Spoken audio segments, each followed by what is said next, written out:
40 minutes to 6 o'clock, and after that, from Alanis, we all need a decent drink just to get us through the next few couple of hours. What have you selected, Suze, from the trolley as it just trundled past there? I've gone for a very lovely beer from Verdant called We Play Nice. It's a New England Indian Pale Ale, so slightly different from your kind of traditional West Coast bitter IPAs. It's juicier, fruitier, lovely, and it's got lunar hops, Matt, which you'll be excited. Oh, the lunar hops. The lunar hops. This time of year as well. People talk about those quite a lot. Yeah. We Play Nice, and it's 6.5%. Oh, okay, just Not a small to be amount. Okay, Play very later on. Okay, today's confession comes from Tony. I think we're going to say it's Tony. Father Simon and the Holy Collective. I'm looking to seek redemption for something that only happened a few weeks ago.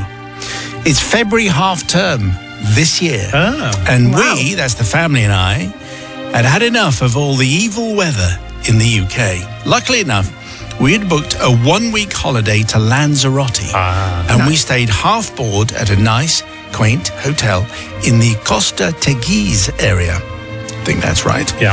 It was a lovely 3-star place where the kids could jump in and out the pool all day while we could sit in the sun and have a sangria or several. Everything was going very well. Kids were happy, Mrs. was happy, so I was happy. Well, a few days into the holiday, the Tuesday morning to be exact, we had a boat trip booked for the day. So we got up extra early so that we could have our breakfast. This, as you know, is a very, very important thing. We were the first ones down to the dining area. A large room with a buffet-style table and counter affair.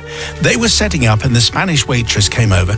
We gave her our room number as usual and sat down at the table. The breakfast was a buffet full of hot and cold food. You know the sort.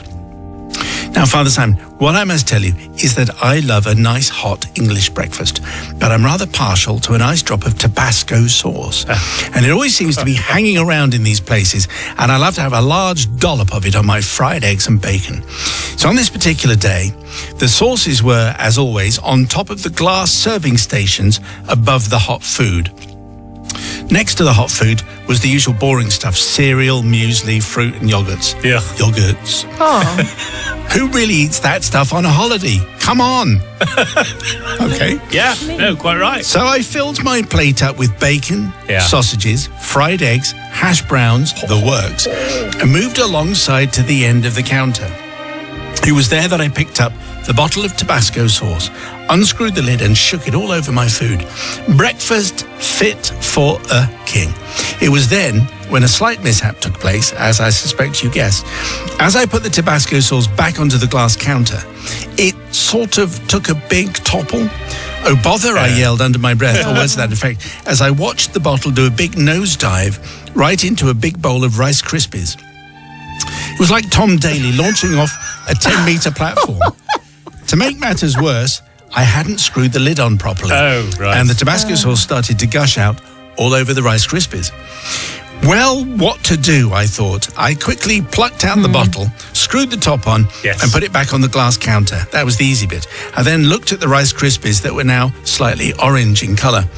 Obviously, the right thing to do would have been to have told the staff what had happened, but I was a little bit embarrassed, and they looked extremely busy as they were still setting things up, and a large queue was beginning to form at the welcome counter. So I did the only thing that I could think of at the time. So when no one was looking, I just used the big ladle to give the Rice Krispies a bit of a stir until all the orange Tabasco stained ones had gone to the bottom of the pile and out of sight.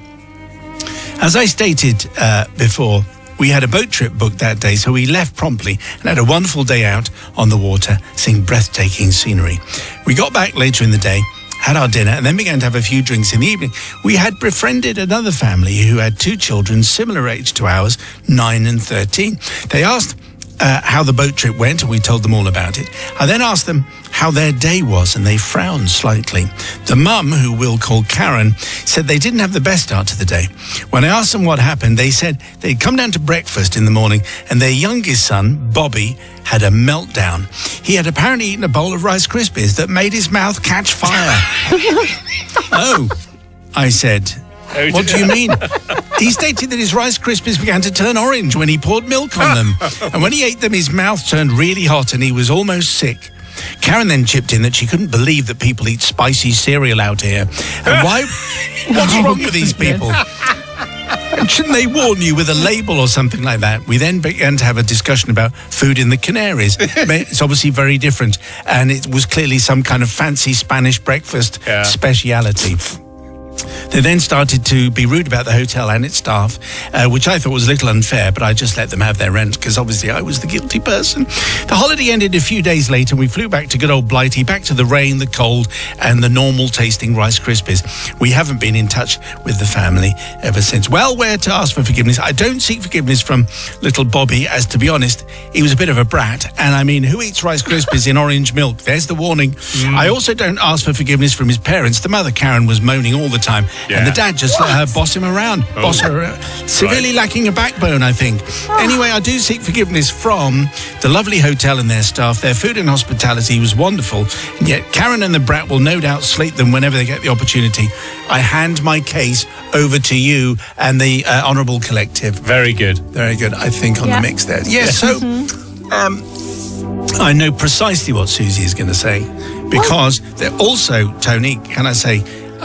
the way you just were dismissive of everyone else, I think is going to go rather badly with Susie, but let's just check that out. Yeah, I think Tony at the end there just signed his not forgiving status straight away. He was rude about everybody there. And poor Bobby, I just think you should have just told them. Also, I'm not sure how much eating a full fry before a boat trip is a good idea either, Tony. So I'm one of the people that eat the cereal and the muesli and the yogurt on holiday. And I just think if you've spilt Tabasco all over it, you should tell people. It could have been younger child than that and it would have been horrible. They could have been sick and everything. Not forgiven, Tony. No, I think that's probably to be expected. But Matthew, of course, sees it differently. I'm going to forgive because, number one, who puts the Tabasco on top of it? What they're putting it on the glass shelf for? You shouldn't be putting it there. Put it on the tables. That doesn't make any sense. System, hotel to blame. Also, no one apart from Suze eats the cereal. When you're on an all-inclusive, you have to get your money's worth, and nobody eats the cereal, apart from obviously Bobby, who ate it with. Should have ate it with the orange milk, though, should you, Bobby? There's a little life lesson for you. And what's the best thing for eating a Rice Krispies? A bit of yogurt. Should have put yogurt on, shouldn't he? Oh, you and your yogurt. Oh, so everyone's learned a lesson, and not the fault of the Spanish this time. So for all those reasons, I'm going to forgive. Okay, does Tony get your forgiveness, please, on the text for the People's Verdict? 61054, first word is Simon. All the news. Confession from Tony at a Lanzarote office just back in February this year, which led to him pouring... the Tabasco fell into the Rice Krispies. Did he report it? No, he didn't. Consequently, a young lad called Bobby got a mouthful of Rice Krispies and a mouth on fire. People's Verdict, here we go. Forgiven, says Sarah in Chester. How did the kid not notice orange milk? There was a big clue there. Yes. But John says, not forgiven. Can't blame the poor child for this. How was he to know that the Rice Krispies would make his mouth burn? And Joanna says, not forgiven. When he mentioned the spoon, I thought he was going to spoon out the Tabasco Rice Krispies and put them in the bin. Can't believe he just mixed them in and hoped for the best. Thank you for the verdicts and thank you for your confessions. Please send them to confessions@greatesthitsradio.co.uk. Okay, well, I think we need a little refreshment. Let's just see what Susie's picking from the trolleys at Trundle's Pass. What are we going for? Pale ale today, Nice. 4.2%. It's called Magazine Cover by Daya Brewery. It's vegan, it's gluten-free, and just for you, Matt, it's Mosaic, Simcoe and Idaho 7 hops. Idaho 7? Yeah. There you go. It's an improvement on the Idaho 5. I thought so. Yeah, hops, but Idaho 7, that's really good. Fair. Return to form. What's it called again? It's called Magazine Cover. It's kind of a weird name. It is, isn't it? Can I have a half of magazine? It doesn't work. Yeah. No. And I'm sure it's very tasty. Today's confession comes from Helen. Depending on how you're feeling at the moment, I'm not quite sure how you're going to take this. But anyway, you'll see as we go along. Father Simon and the Arbiters of Atonement.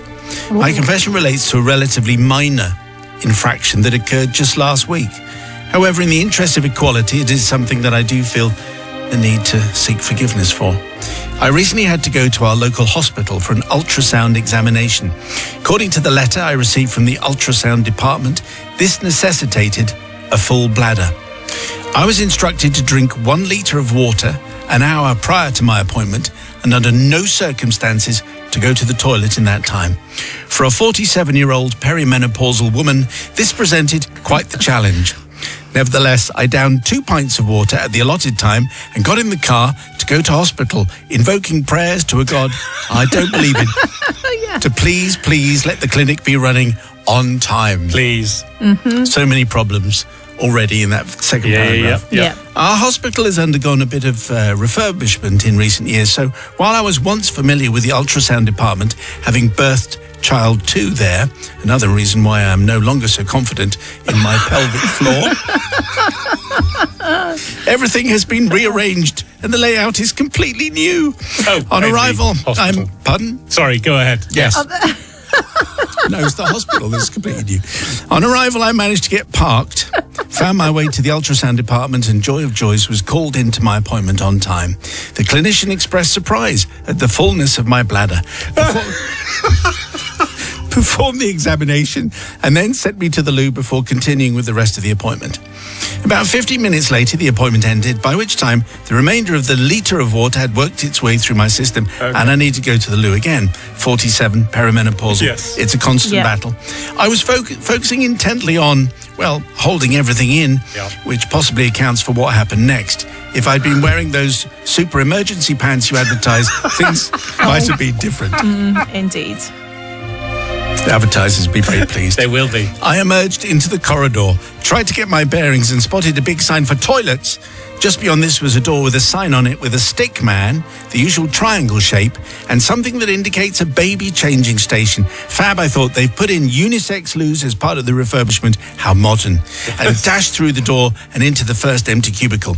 My first thought was that beyond the door, the loos didn't seem quite as new and sparkly as I would have expected, but I was too desperate to care. My second thought came to me as I entered the cubicle and out of the corner of my eye spotted a man in scrubs standing at a row of urinals.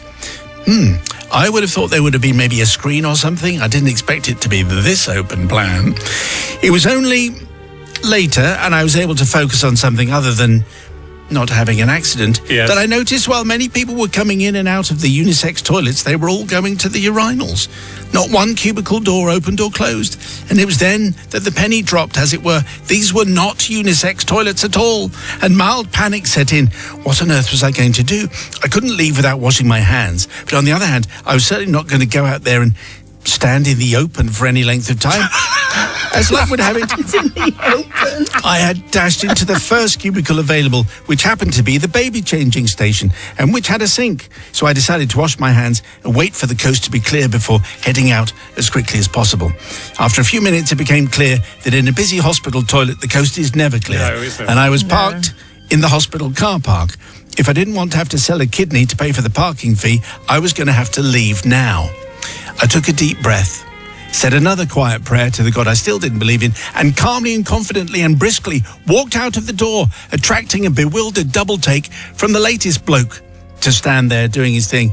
"Good day to you," I said, using a completely different accent to my normal accent. What? "Good day to you, and carry on." Carry on, yeah.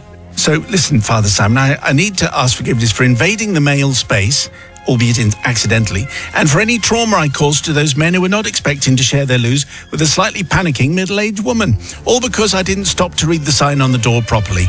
I did check it on the way out, and the triangular-shaped person turned out to be a man with crutches, not the stick woman in a dress that I thought it was.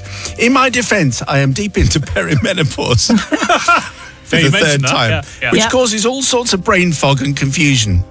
And I blame child 2 entirely for my inability to hold it in for more than 10 minutes. I hand over to the mercy of the forgiving collective, although I suspect if Holly is on duty, I've got no chance. Well, I think that's very unfair on Holly. I think Holly would definitely be the softer side, and she would say forgiven. But anyway, can't speak for her. But we have Susie on duty, of course. Sister Susie, what do you say to Helen? We do. Well, Helen, I don't think it matters at what stage of life you are. When you need to go to the toilet, you need to go to the toilet, and you may mistake signs on doors for something that they're not. When I was pregnant, I went for an ultrasound, and they also were surprised at the fullness of my bladder, even though it said you need a full bladder. So I'm wholly on her side here, Helen. I just think when you need to go, you need to go. I'm going to forgive you completely. It's a very biological conversation, Brother Isn't Matthew. it, though? There's obviously a flaw here if they keep telling people to have litres of water and they don't keep having, a pelvic floor? Yes, because of the floor as well, all being rearranged. So I'm going to forgive because, trying the best, wasn't you? And what was going on with that sign? We never got to the bottom of that. Why is there a triangle there? Yes, Doesn't make any the sense, does triangle-shaped it? person turned out to be a man on crutches. How's that a man on crutches? Anyway, that doesn't matter. What matters is that she was relieved, and everyone was relieved, and she wasn't out in the open for long. Nice accent, love that. Yes. So for all those reasons, I'm going to forgive. Okay, that's very good. So it's the people's verdict, please. Do you forgive Helen or not? On the text 61054.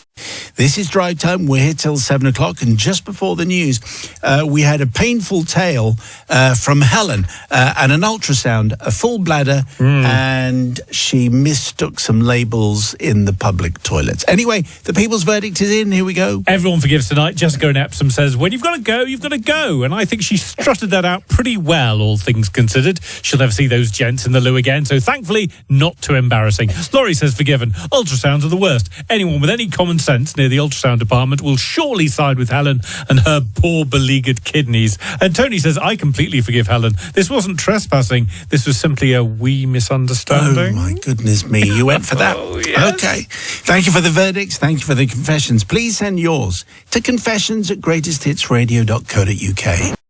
At 5:47, and I think it's definitely time for just to grab something from the drinks trolley. Depending on what Susie has picked and what hops are available. What are you choosing today? Well, no hops today because I've gone for a lager, an alcohol-free lager, but it is a Tegernseer Helles, which is from Tegernsee in Bavaria, Germany. Yes. So classic Helles German lager, but only 0.5%, but very tasty, brewed to Bavarian purity law of 1516. Okay, very important bit of cultural history there. Thank you, Suze. All of which Thirsty Work puts us in mood for a rather fine confession. This one comes from Greenkeeper R. Greenkeeper R? As in the letter R. So a degree of anonymity, and I think a 12 certificate is appropriate for this one, in case warnings are needed. Father Simon in the parish of Hopeful Forgiveness. This confession took place in Sweden in the early 2000s when I worked as a greenkeeper on a rather prestigious golf club just outside of Stockholm. We were hosting a widely televised tournament, and the hours were long and the days started at 4 a.m. and sometimes earlier for the preparation. Many of us stayed on site during the tournament week and spent our free time in the greenkeeper's workshop area, enjoying the late summer evenings with barbecues and numerous beverages. Now, as you know, all good ideas come from this sort of situation, and we discussed many things that we had done before or could do in the future for this particular tournament that we would find very amusing. Whether anyone else would, of course, is highly dubious. Such things like fertilizing a very large question mark on the driving range where only the camera high above on a crane would see it, but on the ground it was invisible. You know, all those kind of crafty things. Wow. Well, it was one of these evenings when I came up with an idea to do something that hadn't been done before. Now, my job was to cut 3 golf greens in quite a remote area of the golf course. The fairways and indeed the holes were protected by heavy forest, slightly apart from the rest of the more open golf course, so I was quite alone. I was always there first, and no one was around when I was working. So on one of the mornings at 4:15 a.m., I arrived at the 14th green, my first of the morning. Having taken the mower off the trailer behind my club car and lined it up ready to cut the green, I walked over to take the flag out and placed it next to the green. I looked about the beautiful golf holes and forest-lined fairways, just admiring the wonder of the course, which is always at its best in the Nordic sunshine. Then I took my clothes off. I left my headphones and steel toe cap shoes on, obviously, as you must always follow health and safety when using cutting machines. Right. I started off, and my idea was that I would just do a couple of passes or lines and then get dressed again, photographing my clothes next to the mower as a sort of proof to the others of my deed, and then finish off the rest of the greens. Well, I started on my arrow straight line, which is harder than it looks, and I almost got to the middle of the green when a helicopter appeared, raised itself over the trees right in front of me. It stayed there, hovering. It looked at me, I looked at it. Now, Father Simon, I could do nothing. You can't just stop in the middle of the line. And I was a little shocked, to be honest, as that had never happened before. Mind you, I'd never been naked on a golf course before. No. I was told it was the VIPs having an early look around on the course. Apparently, Henrik Stenson and Jesper Parnevik. Oh. Great golfers, of course, but surely this was not what they expected. So should I run away? Should I cover my modesty? Or should I carry on as though everyone did this kind of thing? It was Sweden, after all. They probably couldn't see much of the lower frontal area, as there was a bar on the handle of the mower. Dedicated to my work, I carried on. I even waved at the helicopter. I heard the faint sound of the helicopter banking back over the trees, and it disappeared. It had clearly had enough. Obviously, I finished the job and then got dressed, giggling to myself on what had just happened. Now, many years on, I've been reconsidering, obviously, and I thought I should finally confess. I've heard you talking about these kind of things on the podcast, by the way, 5 stars for that. But clearly now, on mature reflection, I seek forgiveness, not from the VIPs on the helicopter, as they could surely not have expected what they were seeing, and also they shouldn't have been there at 4:15 in the morning, but from the pilot, who must have been shocked having to take a drastic manoeuvre so early in the morning. Now, Brother Matt, what have we learned here? Is the question from the greenkeeper. And Sister Susie and Holly, I hope you forgive, fingers crossed. The thing is about this that makes me slightly uncomfortable is the fact that you're using very powerful machinery. Okay, you're wearing boots. Yeah. Yes. But that's all. Yeah, I'm not sure that I'm going to protect everywhere, though, Well, I'm not, what if you'd tripped? Stumble, trip. I mean, come on. Yeah. I'm not sure that Greenkeeper R knows quite what he's doing. What do you say, Sister Susie? Yeah, I completely agree. I think heavy machinery operation should be done in full clothing. I'm a prude, but also when you're cutting grass, the grass can sometimes sting when it hits you at such a speed. Yes. I can imagine that could be quite uncomfortable. You wouldn't want a grass burn if you fell over, would you? Exactly. And I just feel like maybe he's just trying to show off. He knew someone would probably spot him sometime. So I'm not going to forgive. Yeah, but danger. Imagine, 2 very famous Swedish golfers going, what's going on the 14th there? In that accent in Swedish. In Sweden. Yes, excellent Swedish. Brother Matthew. Yes, I mean, I'm going to forget. I'm a little bit of a loss as to why Greenkeeper R needed to get naked on the green. Because no one else is around. So what's the point? I think. But it was part of the lols for his group, wasn't it? Yes, a little bit odd, but we've all got our thing, haven't we? We've got to embrace all of the different ideas and likes that people have for getting naked with machinery. Also, who does Jesper Parnevik think he is? Going around in his helicopter at 4 in the morning, looking at the course before everyone else. You're not better than us, Jesper. And for that reason, because of a bit of class war, I'm going to forgive. Right, okay, we got I was wondering where that was going for most of the time. Anyways, the people's verdict, please. Greenkeeper R would like some forgiveness for his Swedish adventure. Does he get it? 61054, first word is Simon. Just before the news, a greenkeeper's confession, a story about a prestigious Swedish golf course, the 14th hole at 4:15 in the morning, which I'm imagining it's a hymn. Anyway, he decides to do it without clothing, and then the VIP helicopter arrived with golfing legends on there. The people's verdict is in. Here we go. Bob says, not forgiven. I've worked on many job sites, and they won't even allow me to wear shorts. Never mind get starkers. Sweden seems way too chilly to be dressing down anyway. Sure. Sarah from Devon, not forgiven. Why do people feel the need to do things naked, like our German friends who do the housework? Wohlgenacht. Is that right? And Giuseppe says, definitely forgiven. I had a friend many years ago who did a similar stunt at Helmingen Hall and got stung by a bee in a delicate area. He dined out on it for weeks. The bee or his friend? The bee. Oh, okay. Your confession, please. Confessions at greatesthitsradio.co.uk. But let's get something to drink before we go any further.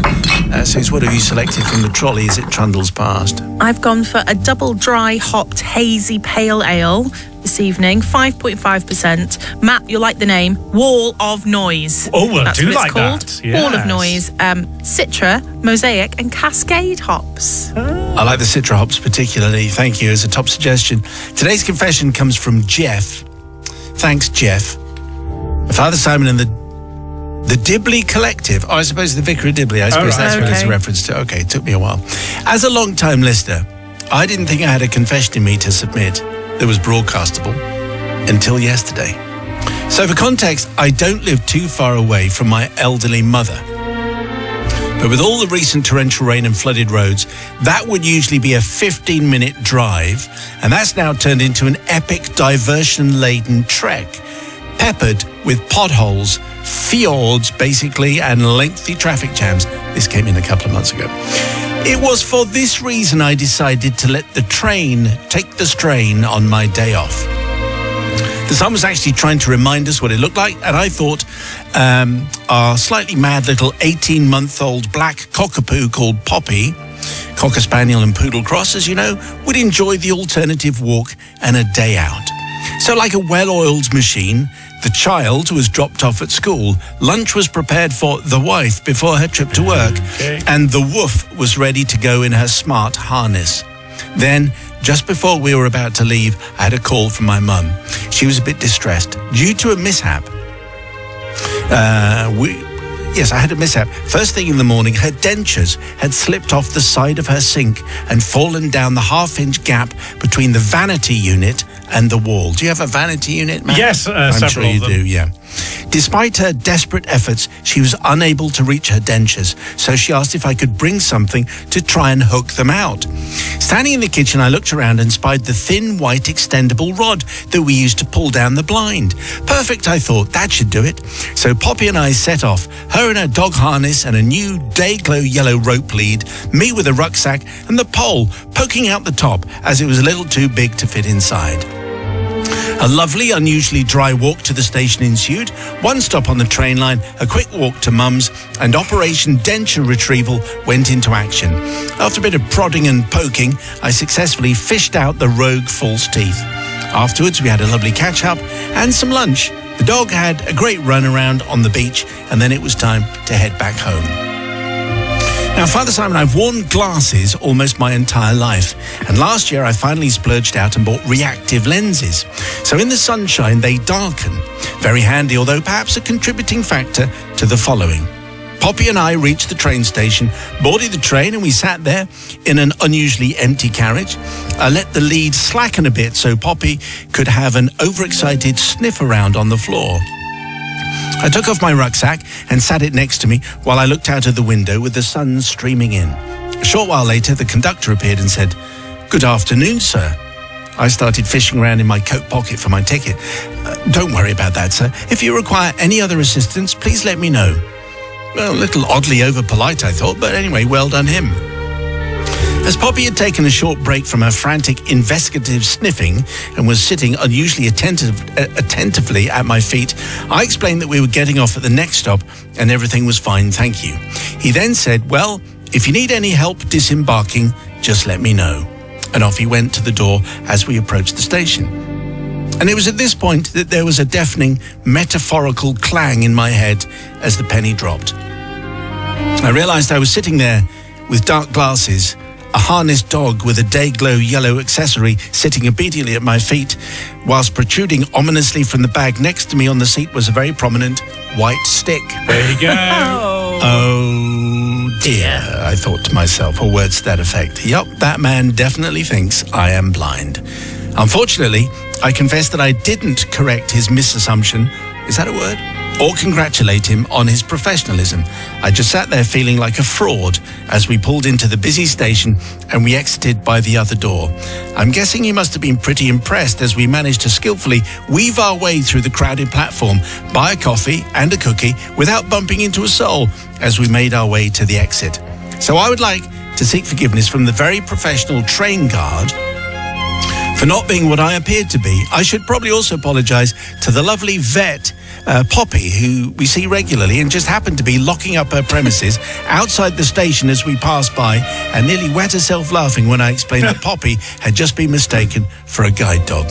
Oh, and to my long-suffering wife for things generally. As she pointed out, I may not be blind, but the verdict is still out on whether I'm going deaf, and I'm certainly dumb. Hopefully at least Matt can explain to me how the system is at fault here, so I can claim at least some forgiveness or some dignity if there is any going spare. Kind regards from Jeff. Well, you can see how this would have happened through no fault of his own, it seems to me. He had the glasses, he had the stick, and he had the dog with a day-glow harness on. You could see what the train guy was going on about. What do you think, Suze? Yeah, well, it's really hard, Jeff, because I feel like, what are you going to do? Hey? And I just feel like, he didn't make it feel like he was blind. I don't know. I'm feeling in a forgiving mood, so I'm going to forgive. That's the prospect of being fed by Nigel, probably. Brother Matthew. So, I'm going to forgive because I think I forgave when we read this story out some time ago. Really? Yes. There was great. I love it. Greatest hits of the Confessions. Yeah, That's what it's all about. Wow. And big fan of Jeff and his vanity unit and his poppy. So, for all of those reasons, I'm going to forgive. Again? Oh, my goodness me. Well, it's always nice to be reminded of some of the much-loved greatest hits, everyone. And favourites from back in the day. Okay, I have to check my filing system. The People's Verdict. Feel free to send in your text from last time. 61054. But just before the news, another chance to hear a confession from Jeff, who was mistaken as blind because by the train guard because of his dog, because of the white stick, because of the sunglasses, and the People's Verdict is in. Here we go. Forgiven, says John in Worcester. Poor chap, he was helping his mother fish out her dentures. Patricia in Surrey says, you have to forgive this. Poor bloke only realised what was going on after the guard had walked away. What could he have done? Yes. And Bev says, forgiven, more years ago than I care to remember, a very kind gentleman gave up his seat on a very busy train for a pregnant me. Only I wasn't pregnant, just a larger lady. To avoid embarrassment on both our parts, I threw myself into the role of pregnant woman with great gusto, arching my back and patting my belly for the rest of the journey. All right, very good. If you have a confession, please send it to confessions@greatesthitsradio.co.uk.